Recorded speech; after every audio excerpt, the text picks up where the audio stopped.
Hi friends, welcome to the channel. I'm Pat, and in today's video I'm gonna go through a painting session on how I make my Black Templars.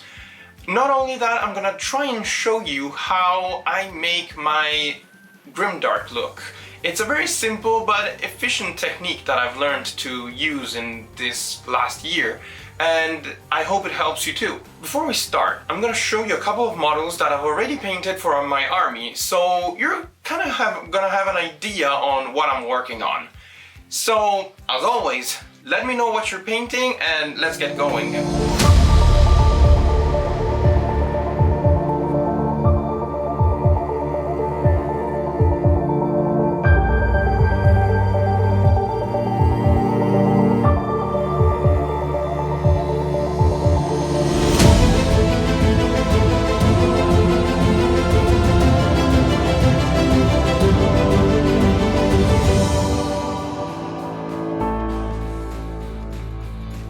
The process to get this sort of dirty and battle damage effect is pretty simple.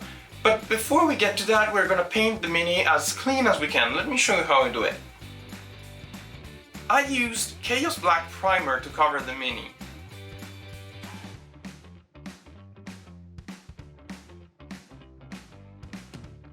Then I highlight it by slightly dry brushing the armor parts with Dark Reaper and Administratum Grey.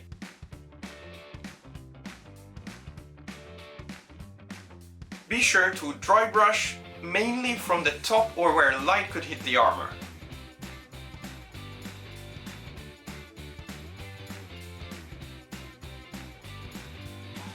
After that, I covered the armor in Black Legion contrast, but thanks to the previous slap chop technique I use, it will look brighter on the most exposed areas.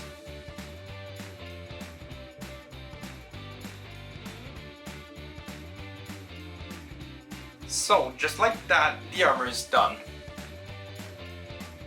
For the robes, belts and purity seals, I do a couple of layers of Zundry dust as a base.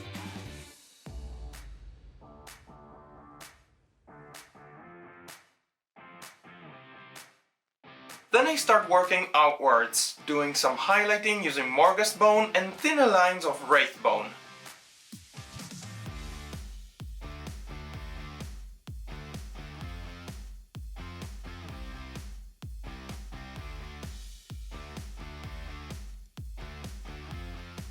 To finish everything off, I cover these parts with washes. I use Seraphim Sepia to blend in everything together on the robes, and Skeleton Horde on the purity seals.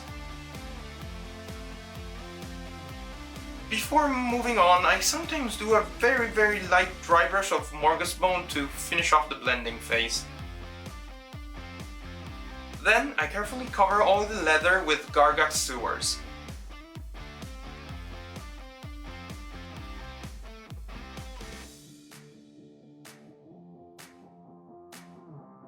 To give it a sort of slight weathering, I use Morghast Bone to make these very thin lines. Metallic parts are maybe the easiest to do. I use Lead Belcher as a base and then I highlight it with Ironbreaker. It's very simple.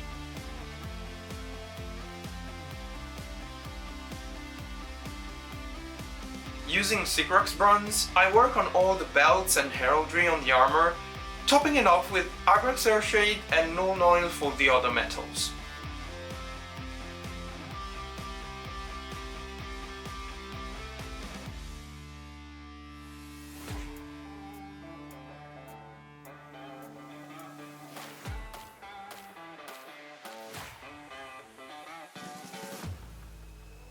My Black Templars all have red weapons, and I start by covering them with a layer of Mephiston Red.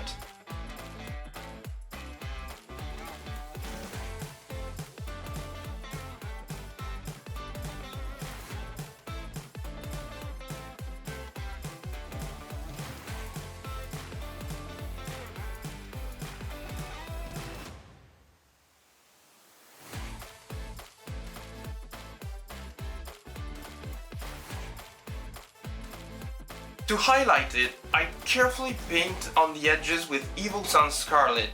And don't worry if you spill some color, you can always go back and fix it with Mephiston Red. I then blend everything with a layer of Flesh Tear's Red. It makes the weapons a little darker to better fit the style I'm going for.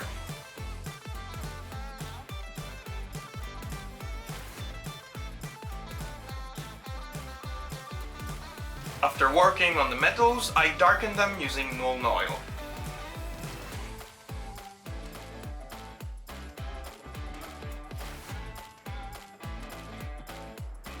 With Zundri Dust as a base and a slight dry brush of Morghast Bone, I paint the shoulder pads. Then clean the trims and paint the heraldry with a layer of Abaddon Black.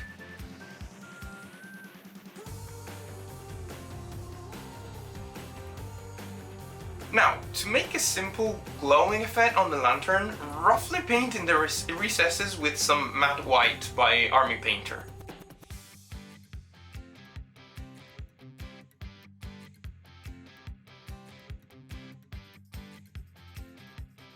After that, use some Yanden Yellow contrast so that most of it ends up on the sides of the lantern's holes and leaves a sort of lighter layer in the middle.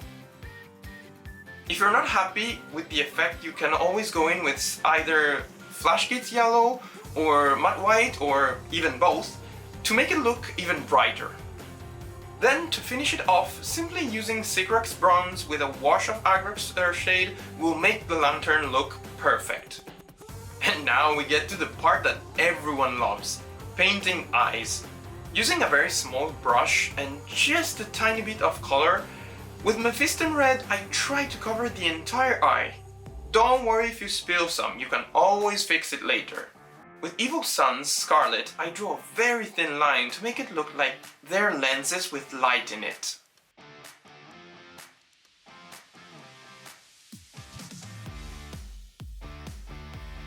To finish off the lenses, I simply use some white dots on the edges on the eyes to make it look as they are reflecting lights from the outside.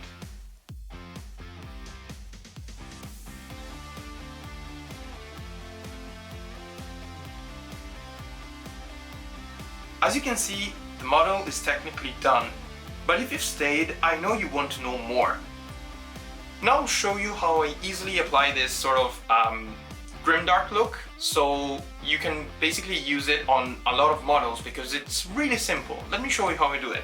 Make sure you have a very well watered down Rhinox hide. It needs to be liquid enough to easily flow through gaps. Once you're happy with it, you simply use it as a sort of ink and try and lay it in any recesses you think might get easily dirty during battle. If you manage to throw some dripping lines too, it'll give your mini a much more detailed weathering.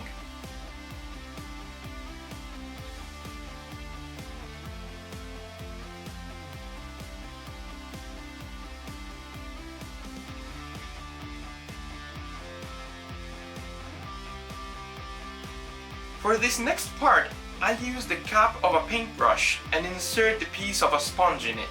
You might have seen it done by other painters too, and I think it gives a very good control. Again, using Rhinox hide, slightly tap some chipping over the lighter parts of the armor.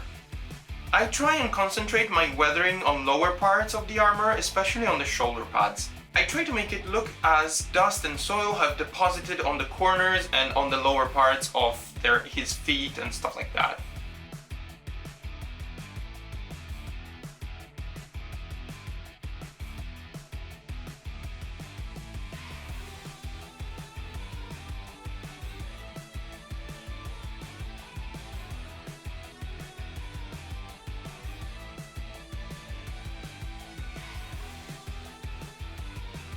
After that, I simply fix this effect with a brush.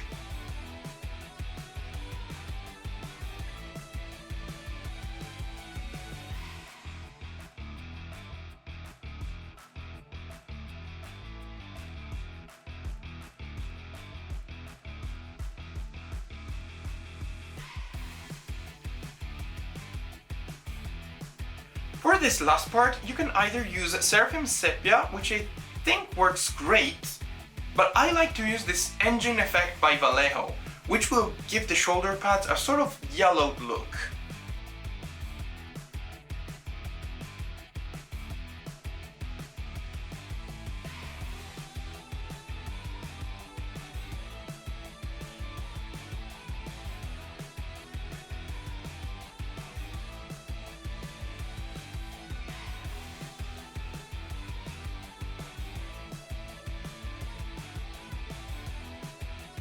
I then dry brush some dust on the legs, cause it helps blending in with the base I made. But this passage really depends on what kind of terrain you choose to make for your Mini. And lastly, simply use some metallic colors to work on some scratches and weathering, just to give it that final battle damage look.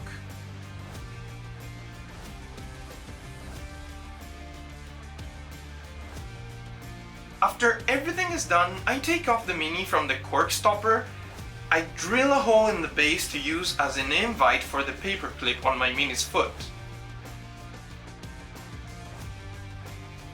This will work as a sort of structure for more stability. Also, let me know in the comments if you're interested in knowing how I make these church ruin bases. I use it for all my Black Templars. And just like that, he's done. I'm gonna show it to you in just a moment. I just wanted to make clear that I use this technique for mainly units with a lot of models, but I'm gonna go in depth of more techniques and also show more advanced painting styles for more important sort of miniatures, like characters or even epic heroes. But for now, I hope this helps. It's a really quick way of painting numerous units, and it gives a very good look on the tabletop. Again, thank you all for staying with me. I hope you enjoyed the video. Don't forget to like and subscribe. It really helps the channel. It makes me understand what you like and what you don't like, so that I can make content that you'll enjoy. Again, thank you and enjoy the miniature. See you next time, friends.